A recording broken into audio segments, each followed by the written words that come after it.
Okay, this is the first, how should I put it, Patreon inspired episode. One of my wonderful fans, who shall remain nameless, gave enough money to choose a film for us to backseat critique, and we're doing that.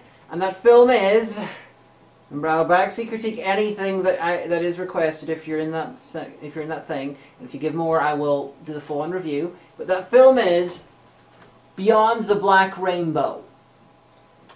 And Black Rainbow, what does it mean? And I got the feeling that he was at least partially attempting to punish me. Were you trolling? Like, be honest. Is that what was going on here? Because I don't think they can answer us. in the comments. Yeah, be louder. That being said, I wish the film could answer us a couple of questions. Okay. Like what the fuck was going on. So use every single shot. That's a soundtrack. Reflection, bright lights. Carl Sagan is Someone evil. walking down a hallway, taking very long to do things. Occasionally we get music videos that look Vagina, like... vagina, vagina.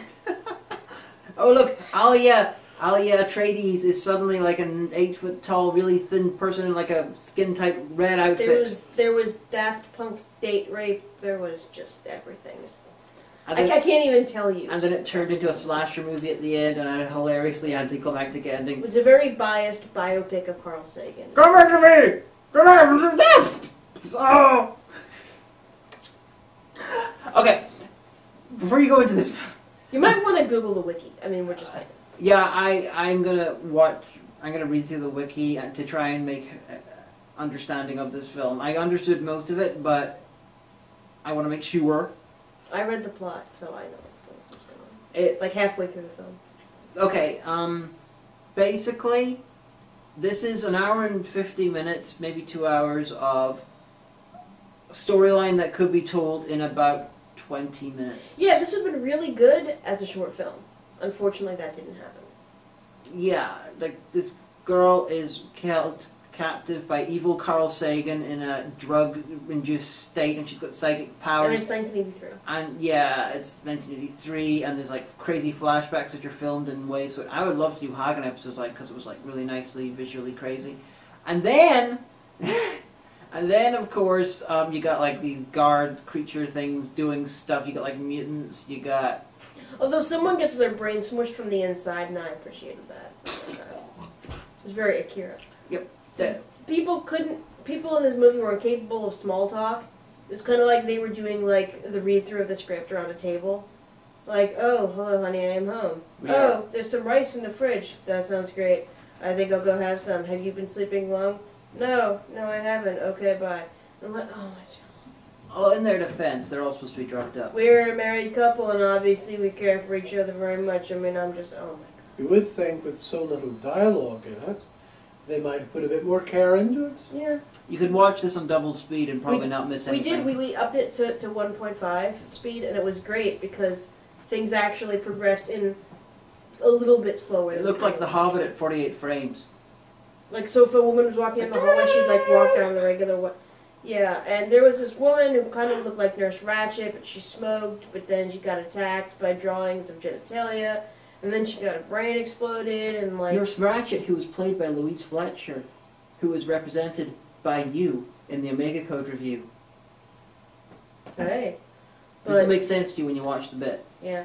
Hey, but, so, yeah. I mean... And then it just turns into a really short slasher movie at the end, with a really crap slasher who's like, I got a knife! Stab 2 metalheads! Oh no! I fall over, splat! Somebody had like an orgasm on this cushion, and... And then there was like Armus, the black tar monster from season 1 of Star Trek Next Generation, climbed out to kill Tasha Yar, but you know she wasn't there, so he was disappointed and went back into his pit.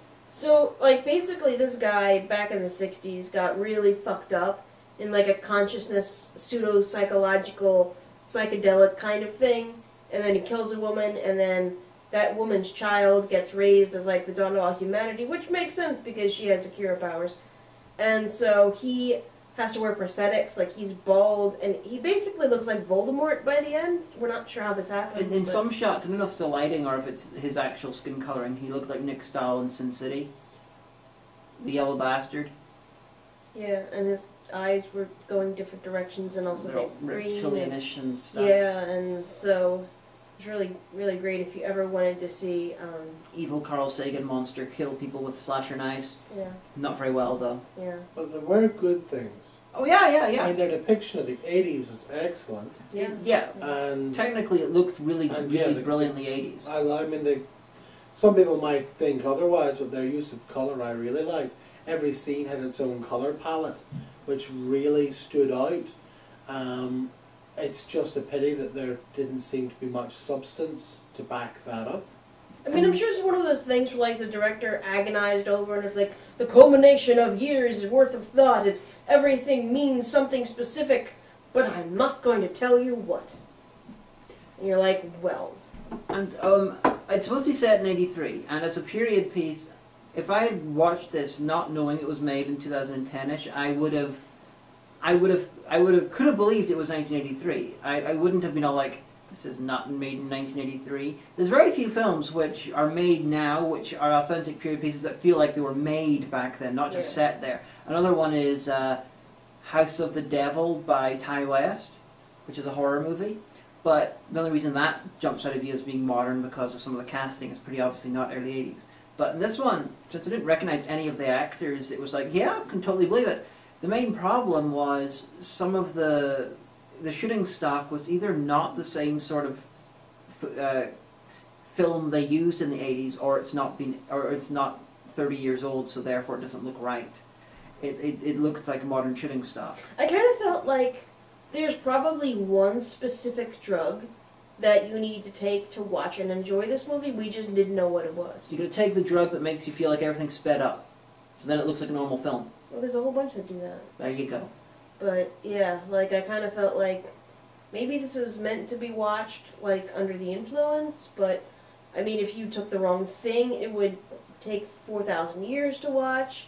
Yeah. I feel like I watched a 20-minute movie while just coming out of anesthetic.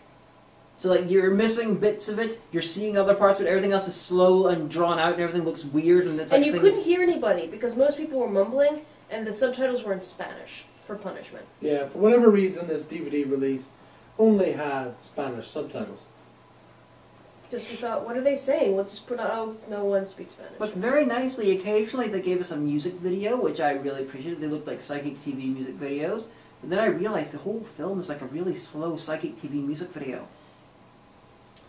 So, yes. Go and watch Godstar, find a copy, make it 800 times shorter, watch it, and basically that's Beyond the Black Rainbow. This would be a great thing to, if you have nothing else to do and you have a bunch of people over, and get really drunk, or really high, or really whatever you want to be, and just watch it, and MST3K the shit out of it. I think I'm probably going to add this to my movie review list, not because it's particularly brilliant or terrible.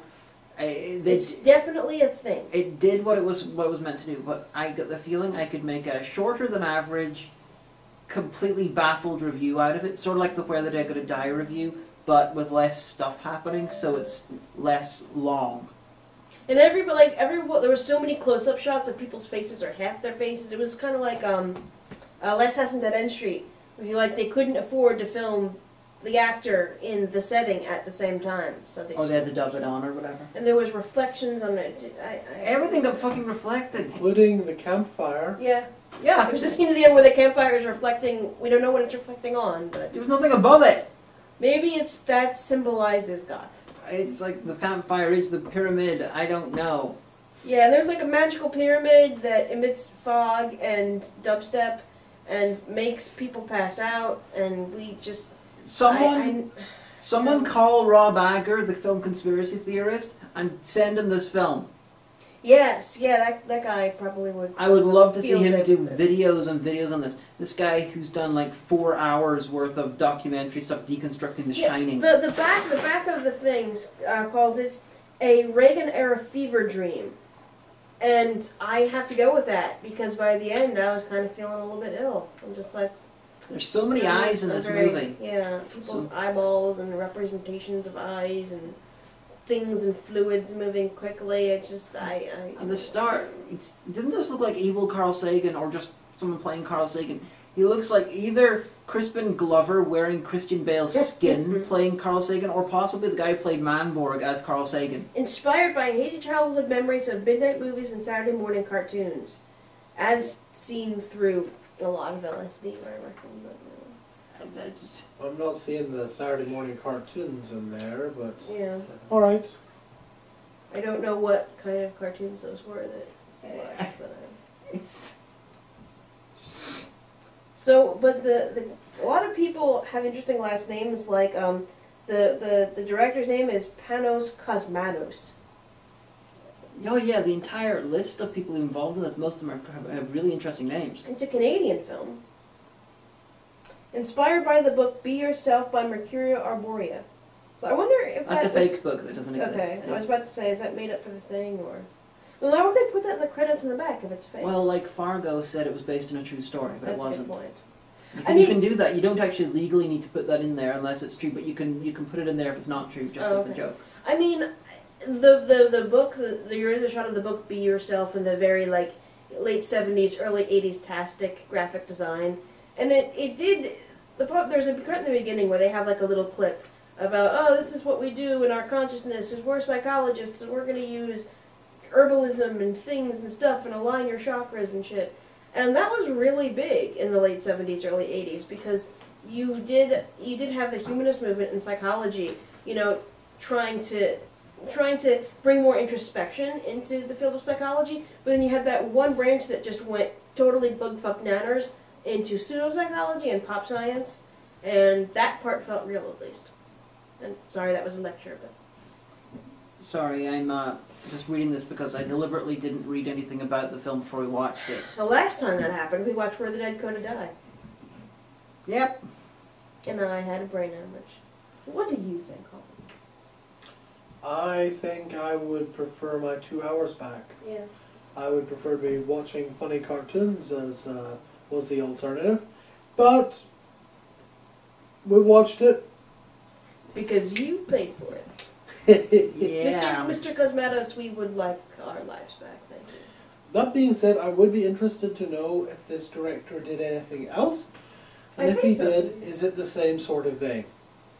Or was this... A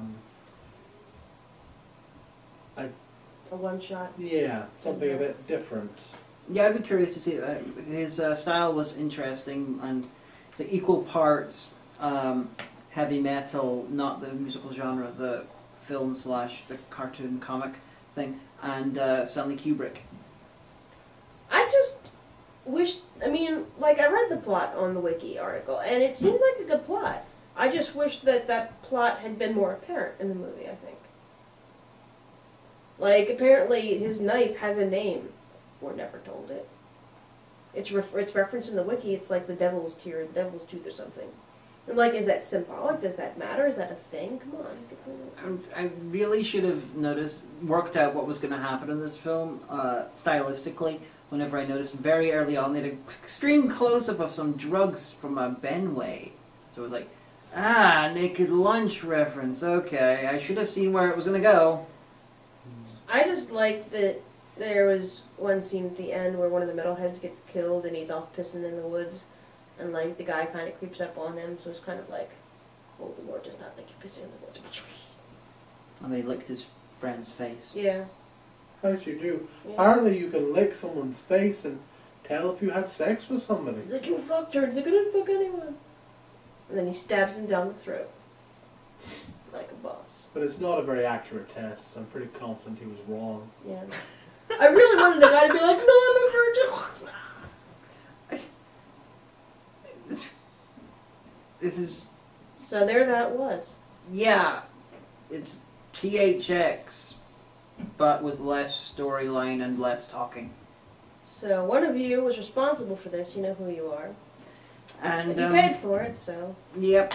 Beyond the Black Rainbow, everyone. So again, check out the Hagan Patreon here if you want information about how you can make me watch films. She'll even watch porn, it's true, and I'll probably be roped into it, because I live here now, so there you go. Yeah, so...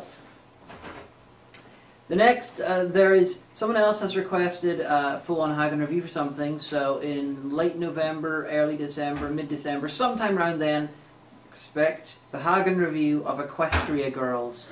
Oh no!